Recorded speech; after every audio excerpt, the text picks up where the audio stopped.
Welcome to the Your Business on Purpose podcast, the ultimate resource for women business owners looking to confidently navigate their entrepreneurial journey while upholding their principles. I'm Dawnette Palmore, your host and fellow entrepreneur.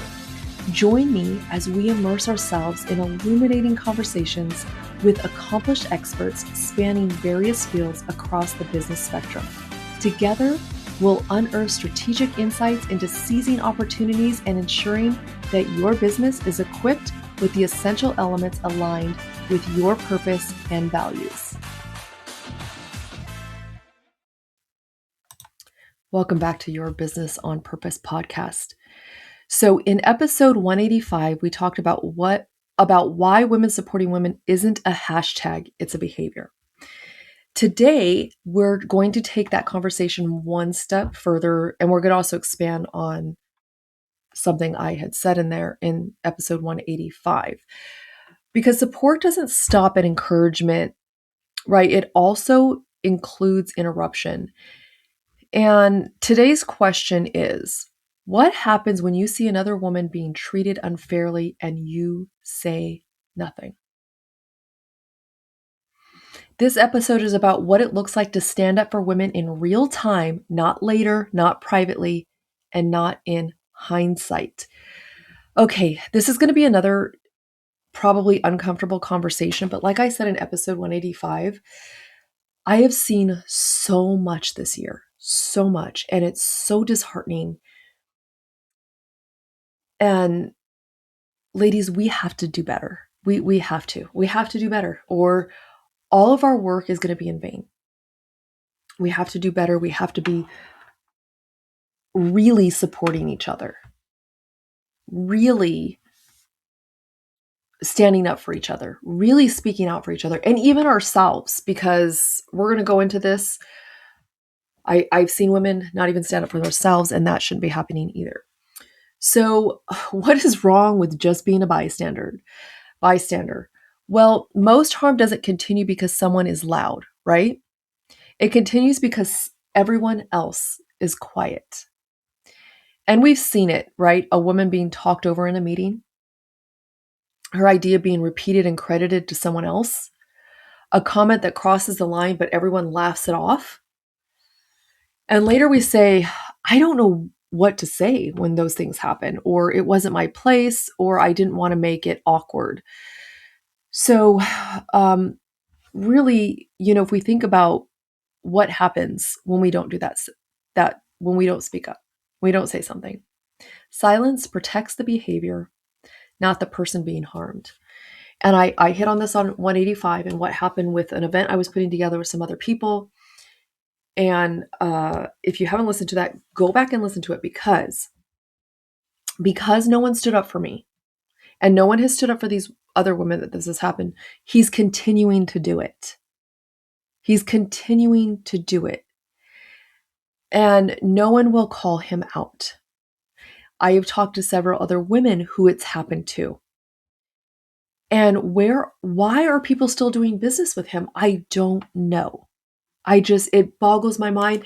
And one of these women he's done it to, and I've talked to her about it, is now calling him her bestie. It is blowing my mind. It is I just don't get it. And I can't be in that room. I can't. I'm not going to stand by and watch that happen to anybody else. He's getting bolder and bolder because nobody is saying anything. Now, that's what silence does. It protects the person committing the crime or committing the act, the immoral behavior. You're essentially protecting the villain or the criminal, not that they're criminals, but you know what I mean, not the victim. Okay, I know that speaking up is risky and it could be scary and it makes us fearful. It's hard to stand up, especially if we think or know we're the only one that's going to do it. And I'm thinking about, situations where I have been the only one to do it. And it is scary, and it's gotten me kicked out of places and removed from places, but that's okay. So women are often punished socially for speaking up, right? We have seen this throughout history, but we see it today. Um, Women could be labeled aggressive instead of assertive, emotional instead of direct, difficult instead of discerning. And it's not just men who are doing this to women. Women are doing it to women. Women are doing it to women. And it's like, we have to stop. We do. We have to stop. This is breaking my heart so much. I'm trying to regain my thoughts here and just get back on track. Um, as women, we have learned to minimize, smooth things over, and to stay quiet, right? We have. That's what we've been taught. But there is such a cost to being silent. And most of the time, the person paying is not you. It's the person it's happening to. Um, it's So let me tell you a couple of another thing that has happened to me this year with not being supportive and having these allegations brought against me, lies, all this stuff that has happened this year has been really a learning lesson for me, but also an eye opener of how real this problem is and this epidemic is, and how much, you know, I I need to lead the way in changing it, because they always say, be the change you wish to see in the world. So I was part of an organization. I had, I would say, three people that I believed were my friends, three women I believed were my friends, good friends, quietly come up against me and do things behind my back to try to get me kicked out of this organization. Um, they said things like I was aggressive. They said things like I was difficult. And really, all I was doing was holding them accountable to their role and what they had agreed to. And also explaining why things were done the way they were, because I'd been in an organization a long time, blah, blah, blah, blah. And I also said, hey, if you don't like the way this is going, or you don't like this process, vote on it and, change it and vote on it. And, I gave them a solution also to, I guess, was their problem. I had no idea this was going on. And I found out because their AI sent me recordings of them plotting against me and a couple of other ladies that were in this group as well. Anyways, I ended up going into this mediation with the organization. I had to defend myself against all the lies that were said about me. And that, this just has all things to do with, speaking up. And I have to say this about the organization. I'm very disappointed in the organization, very disappointed, because out of all the people I know in this organization, one person quietly stood up for me. And I am so appreciative of that person. One person quietly stood up for me and fought for me. That, if that isn't integrity, I don't know what it is. I'm overwhelmed by her for doing that, but she stood alone and she did it anyways. And she has come under attack for some things as well because of it. But had she not gone to bat for me, I don't know if I'd be part of this organization anymore. With that said, there's other people that could have stood up for me that didn't, that said they're my friend, that they didn't. And that's so disheartening. This other woman put everything on the line because she knew what was right. And the other people weren't willing to do that. And that's not support. That is not support. And we have to speak up and support when we know that something's wrong. And we know that if we say something, even if we're the only one that says something, we might get some backlash, we might get some pushback, but at least we did what was right. Isn't that what integrity is? Doing what was right, doing what is right, even when no one is looking. Wow. So that is the cost.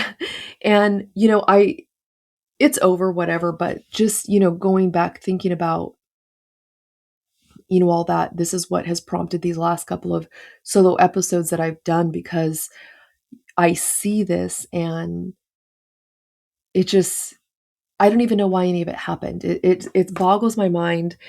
Nobody ever came and said something to me like, I feel like you're being too aggressive, or I feel like you're being difficult. Nobody ever said anything to me. They basically smiled as they were stabbing me in the back, like as they were twisting the knife in. Okay, so standing up doesn't mean that you have to yell, it doesn't mean you have to attack, and it doesn't mean you have to burn any bridges, right? It's more like what this one lady did for me. She just said, "No, that's not what happened. That's not who she is. I know that's not who she is." And we really have to look at the facts. And the thing is, I came with receipts. They made accusations with no receipts. And I came with the receipts that none of that was true. So you could say something like, I want to go back to what she was saying because that point mattered. So when you hear someone being overtalked, with the same group of women, there was a woman in there who, whenever she talked, they weren't listening. They would talk over her or completely disregard what she was saying. And I was like, and I go, excuse me, but so-and-so is saying something, or this is so-and-so's idea, or this is what she's saying. And they, I don't even know how to explain, like they just were, oh, why are we doing that? We have to say something, right? We have to stand up for others, and we have to pay attention so that we can see that when that's happening. Because had I been distracted, I probably wouldn't even realize that that was going on. But I'm like, whoa, they're not even listening to what she has to say. That's weird. They're listening to everybody else on this call. Or we can say something like, hey, I don't think that came across the way you intended. So, sometimes we say things and we don't intend them the way they say. And if somebody says, oh, yeah, that's not what I intended. Here's what I intended. Instead, and then also, let's make sure credit goes where it belongs. So if you know that somebody had this idea or whatever, and somebody else is taking credit for it, you could say, hey, actually, I think you got that idea from so and so, or let's make sure they get credit for that. We have to stand up for each other. And advocacy doesn't require confrontation. It requires attention. And often just one person shifting the energy in the room changes everything, which is exactly what happened in my situation. Her energy changed the decision of everybody that was involved, or changed the energy, right? I don't really know what the energy was because I wasn't in that room, but not everybody knew who I was either. They didn't know me as a person. You can't vouch for people you don't really know. Okay, so what is public versus private support. Not everything needs to be handled publicly, right? But not everything should be handled privately either. So, like this situation, I told you with these women, not one of them ever came to me privately and said anything to me. Like, I don't like the way nothing. I had no idea any of this was going on until I got that recording. And I was like, whoa. I was taken back because they were being nice to my face. They were all being nice to my face. So public moments require public interruption, right? And there's times when we need to say stuff like that. Like we need to say things publicly. Maybe someone is like, for instance, the other thing where the gentleman was telling me to shut up, go back in the kitchen and cook. He needs to be publicly interrupted and corrected because that's not okay. That's not okay. That should have been addressed right then and there. And then, of course, we have private conversations like we handle private correction, right? Like in my situation that I've been talking about. So the question really isn't, will this be uncomfortable? It's, will silence cause more harm? And, I want to talk about that for a little bit because will silence cause more harm? When we think about that and we think on that, it's not just in the moment. It's maybe not a week from now, but it's thinking about what this person's going to be allowed to continue to do and the harm it's not just going to bring to the woman he's doing it to, but to their generations. And his behavior is going to get worse, or her behavior. Their behavior is going to get worse and worse, and they're going to do it to more and more people. Like, it's a whole ripple effect of the harm it could be causing. So the hardest part, right, is sometimes we're going to be the only one that's willing to speak up. We're not going to get any backup. We're not going to get any applause, and we're not going to get any validation. And this reminds me of this lady who was married to a pastor, and he got captured in another country. She was advocating for him, and then our government rescued him, and he was coming back. And I think it was either right before he came back or right after he came back, she exposed the abuse she had gone through with him. She got ostracized. Oh my gosh, it was terrible what happened to her. Thank God she's out of that situation. But why weren't women believing her? Why weren't people believing her? A pastor is still just a person. They're not anybody to be putting on a pedestal. They're still just a person. People in leadership are still people. They still do bad things. So now she goes and exposes abuses in the church. And people are just bashing her. And I'm at a loss for words, because if we're exposing something that's wrong, why are people ostracizing us for it? That's the same thing, right? She's standing up, even though she may not get any backup, even though she may not get applause or validation. And I make sure to go on there and validate her and give her applause and give her backup, because that is important. Because abuse to women, abuse to anybody or an animal or anything is wrong. And it needs to be called out and it needs to be dealt with, and we need to support that. So I want to make sure she feels supported. So I make sure I say something that thank you, I see you, whatever it is, spreading the word, sharing the post, whatever it is, right? Supporting her and not staying silent. Or I have seen similar situations. So, yeah, when women, the women you speak up for may never say thank you, and that's okay. And she may never even know you did.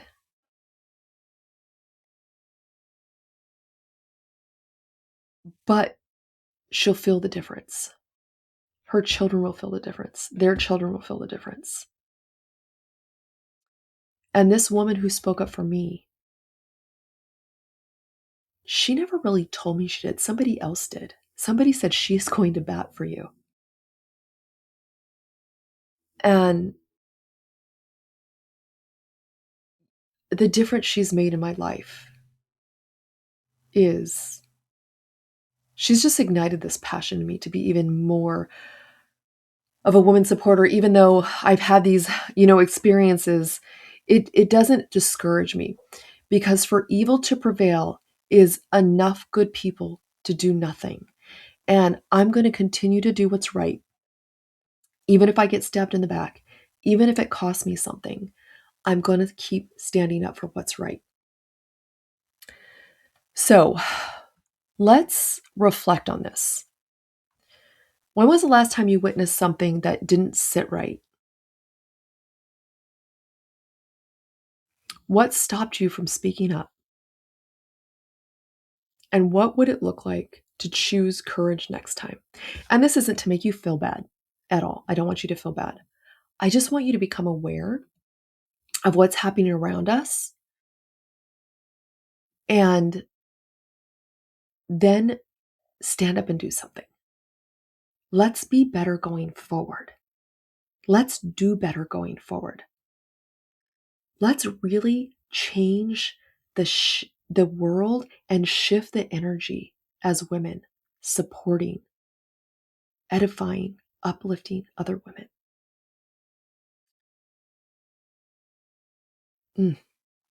Standing up for women doesn't require a platform. It requires presence. It's not about being perfect. It's about being willing. Because if you want better rooms, better leadership, better culture, we have to be willing to interrupt what doesn't belong. And if you see it and say nothing, you're part of it. If this episode resonates with you, please share it with someone who leads with courage, or maybe someone who needs permission to use their voice, who needs that courage, who needs that encouragement. Because it might be scary at first, but our voice is going to get stronger and stronger and stronger. So until next time, build with integrity, lead with awareness, and do it all with purpose.